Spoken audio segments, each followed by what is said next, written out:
D'abord, assalamu alaikum à tous ceux qui nous écoutent.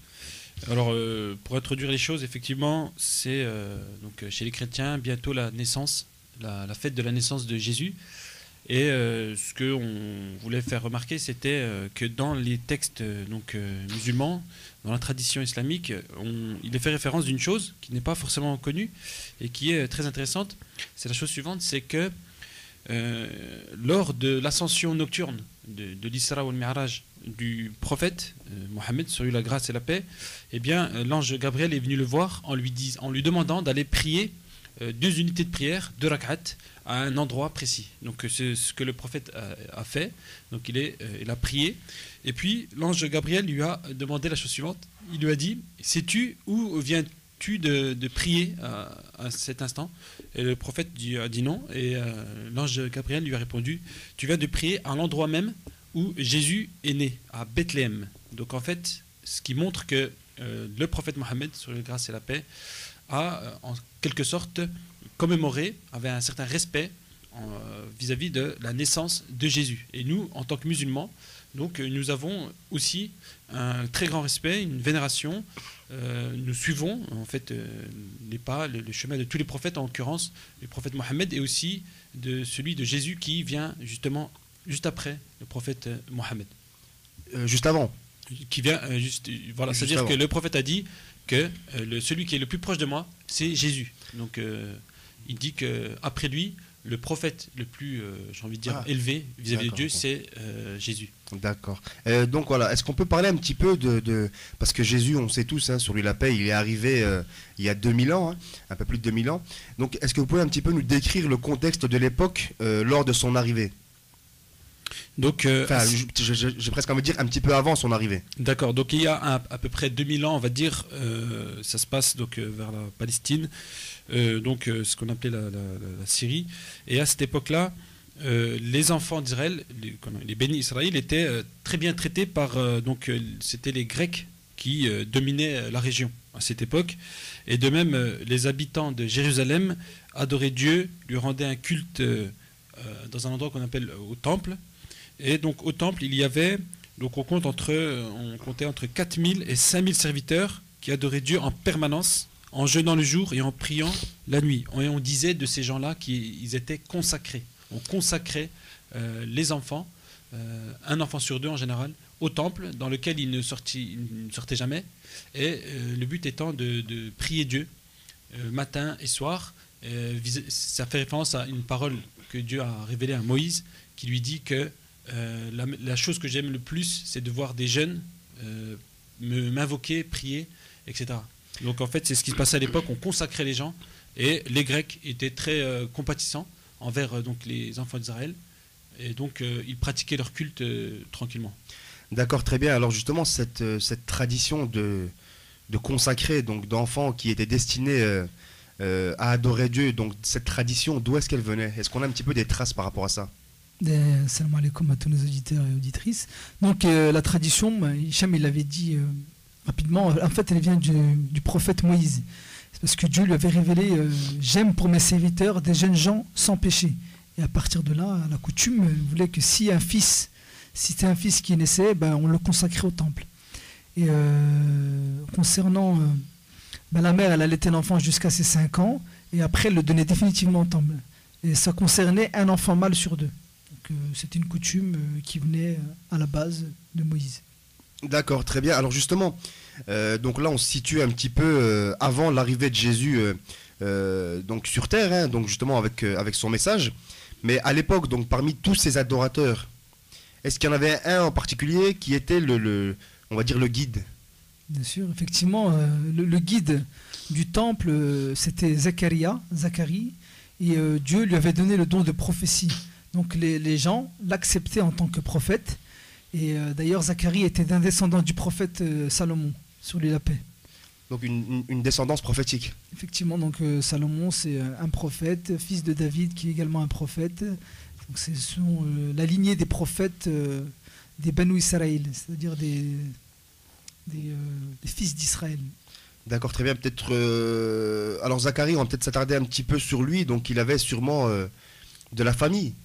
Oui, en fait, donc par rapport à sa famille, on sait qu'il avait 2 membres de sa famille qui étaient consacrés au temple. Alors il y avait Amran et Kapour. Donc, et Kapour, lui, était connu comme ayant 2 filles, donc une certaine Anna et une certaine Isa. Et pour la petite histoire, Kapour, il va donner sa fille Anna à Amran et sa fille Isa à Zacharie. Donc c'est un peu la généalogie des choses. D'accord, très bien. Alors justement, on parle un petit peu de ces choses, de Zacharie, de sa famille, justement pour en arriver à Jésus. Puis juste avant Jésus, en fait, on va peut-être parler un petit peu de sa mère et essayer d'expliquer un peu comment est-ce qu'elle est arrivée sur Terre. Parce que je crois qu'a priori, ça devait, entre guillemets, pas être elle, et puis au final, c'est elle qui est née. Donc la naissance de Marie s'est faite de la manière suivante. Donc Anna, la femme d'Amran, elle avait fait le vœu de consacrer son futur enfant, mais c'était une fille qui naquit. Donc la tradition voulait que ce soit les enfants mâles qui puissent être consacrés au temple. Donc malgré que les femmes n'étaient pas acceptées, Dieu il a quand même accepté Marie grâce à une vision que le prophète Zacharie il avait fait. Donc c'est lui qui va s'occuper d'elle au temple. Donc il lui a construit un sanctuaire et lui a enseigné la religion. Et d'ailleurs il lui rendait visite une fois par jour et une fois dans la nuit. Donc il découvrira d'ailleurs après, que Marie, elle avait en hiver des fruits d'été. Et Zacharie, à cette époque, il était âgé de 70 ans et sa femme était stérile. Donc quand il avait découvert ça, il était très très très étonné parce que lui-même en tant que prophète, représentant de Dieu sur terre, il s'est aperçu que Marie, elle avait réussi, parce qu'il avait posé la question comment se fait-il que tu as des fruits là. Et Marie, tout simplement, elle a dit j'ai demandé à Dieu. D'accord, parce qu'on peut peut-être dire que Marie donc, est entrée dans le temple malgré l'opposition de certains, et elle était isolée. Et donc c'est le fait que la nourriture arriva jusqu'à elle sans aucune explication qui faisait que Zacharie se posait des questions. C'est surtout que des nourritures hors saison arrivaient chez elle. C'est-à-dire qu'on était en plein été, elle avait des fruits d'hiver et vice-versa. En plein hiver, elle avait des fruits d'été. Donc c'est vraiment un miracle divin. Et donc Zacharie était très étonné. D'accord. Et donc elle répondait simplement que ça lui venait de Dieu. Voilà. Que c'est Dieu qui donne. Et à partir de ce moment-là, comme j'expliquais, Zacharie était stérile. Il avait une femme qui était stérile. Lui, il était âgé, 70 ans. Et c'est là qu'il a eu l'idée de vouloir poser la question à Dieu, demander à Dieu pour qu'il lui donne un enfant. D'accord, et donc justement, voilà, donc il s'est dit, je suis stérile, enfin plutôt ma femme est stérile, on ne peut pas avoir d'enfant, c'est un peu compliqué.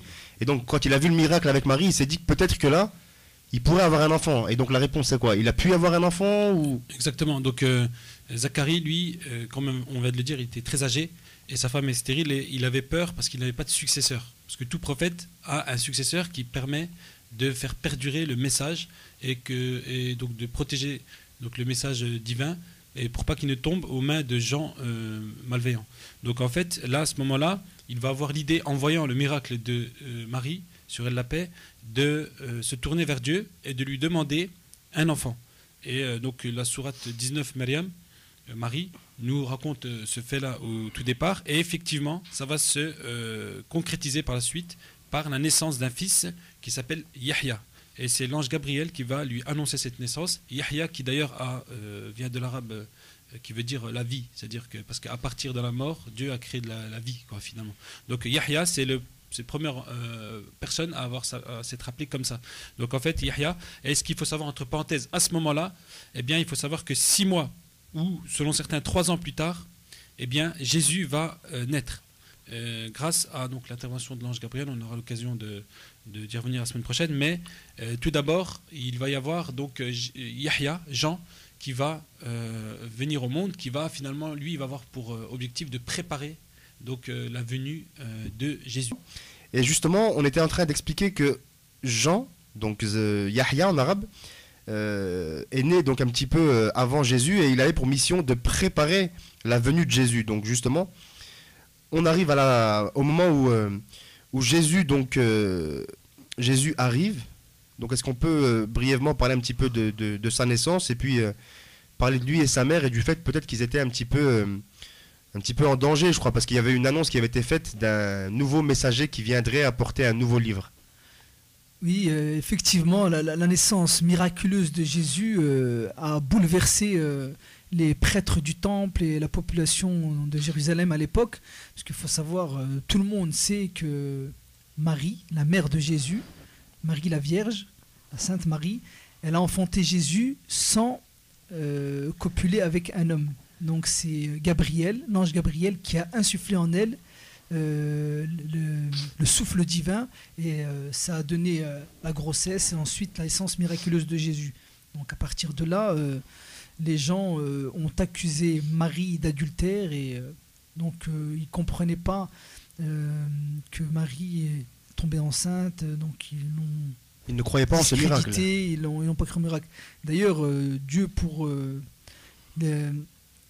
protéger Marie, a fait parler Jésus à son berceau. Donc, c'est un des premiers miracles du prophète Jésus, sur lui la paix. Donc, il a parlé à sa naissance et il a confirmé qu'il était prophète de Dieu et que sa mère était quelqu'un de bien. Je n'ai pas les passages en tête, mais en tout cas, dans le Coran, il y a une confirmation par rapport à ça.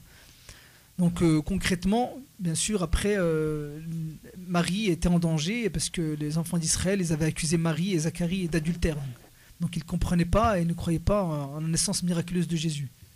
Et aussi, par rapport à ce que dit Mohamed, il faut rajouter une chose, c'est que le roi Hérode, à cette époque-là, en fait, étant donné la réputation que commence à avoir Jésus, étant donné un enfant qui est né sans père, miraculeusement, un prophète de Dieu d'une grande pureté, eh bien, il va devenir jaloux et il va vouloir tout simplement et très clairement tuer Jésus. Et donc, il y aura un certain danger qui va peser depuis le début sur Jésus et sa mère. Et alors justement, par rapport à ce danger-là, est-ce que Jésus et Marie, sur la paix, est-ce qu'ils sont restés sur place ou est-ce qu'ils ont essayé de tenter de fuir? En fait, pour l'instant, ils vont rester, mais par la suite, ils vont être obligés de fuir. Et d'ailleurs, c'est à ce moment-là que Zacharie ne va pas pouvoir s'enfuir et donc il va se faire tuer aux portes de la ville. Mais en fait, là où le roi Hérode va vraiment devenir jaloux, c'est lorsque des astrologues ou les fameux rois mages vont venir voir l'enfant et apporter de l'or, de la myrrhe et de l'encens donc, en tant que cadeau pour l'enfant. Alors l'histoire raconte qu'ils apportaient de l'or parce que l'or c'est un métal précieux. Et ce qui voulait dire par là que l'enfant était très précieux. La myrrhe est une plante en fait qui est utilisée pour guérir les maladies et les astrologues savaient, ces rois mages savaient que Jésus allait guérir les maladies, donc c'était en hommage à cela. Et enfin, l'encens c'est quelque chose qu'on utilise par rapport à tout ce qui est spirituel et qui s'envole dans le ciel et en référence à son élévation auprès de Dieu. Donc finalement, ça va susciter une jalousie vis-à-vis d'Hérode et, comme l'a dit Mohamed, il y a une certaine incompréhension de la part des enfants d'Israël. Donc finalement, c'est vrai que les choses vont se compliquer et ça va être difficile. Donc au final, ils vont fuir, je crois, en Égypte pour essayer de faire en sorte, justement, de ne pas se faire tuer, quoi. Oui, effectivement, ils se sont enfuis en Égypte pendant un mois de marche et de chemin. Donc Jésus et Marie, sur la paix, ils étaient hébergés par un fermier connu pour sa grande hospitalité. Et donc Jésus, il a passé un temps à enseigner l'Évangile. Dieu lui avait fait part de la science et de la sagesse. Il effectua plusieurs miracles. Donc 30 ans plus tard, Dieu demanda à Jésus et à sa mère de retourner en Palestine, à Jérusalem, pour appeler les gens à la religion de Dieu. Donc 30 ans plus tard, Dieu va lui ordonner d'aller parler du message divin en tant que prophète législateur. Donc comme expliqué, Jésus est un très très grand prophète. Il est classé en numéro 2 après le très saint prophète Mohammed, que les prières et la paix de Dieu soient sur lui ainsi que sur sa sainte famille. Donc voilà, il va enseigner une nouvelle religion. D'accord. Donc les choses, elles vont se corser à partir de là. Donc en fait, il fuit en Égypte, Jésus transmet le message, effectue des miracles. Mais pendant ce temps-là, en fait, Zacharie, donc où Hicham, tu nous as dit brièvement qui s'était fait assassiner aux portes de la ville. Mais justement, alors Zacharie et Jean, juste peut-être 2-3 petites explications avant d'expliquer comment est-ce qu'il est atrocement mort. En fait, il faut savoir que donc, les enfants d'Israël, eux, comme ils étaient un peu terre à terre, ils se sont dit, nous on sait comment les choses se passent. On sait que c'est toi qui as forcément commis l'adultère avec Marie, donc forcément on doit te condamner selon la loi à la lapidation, etc. Et ils le déclarèrent infidèle. Donc celui qui au début était prophète, qui était reconnu, a été jugé comme étant infidèle. Et ils vont penser qu'il avait envoyé Jésus et qu'il a envoyé Marie en Égypte pour qu'elle ne dise rien, pour qu'elle cache ce secret, mais en fait ils avaient complètement rien compris, et donc ils vont vouloir clairement tuer Zacharie. Ils vont demander dans un premier temps au roi Hérode de le tuer, mais Hérode lui, il voulait déjà tuer Jésus en premier.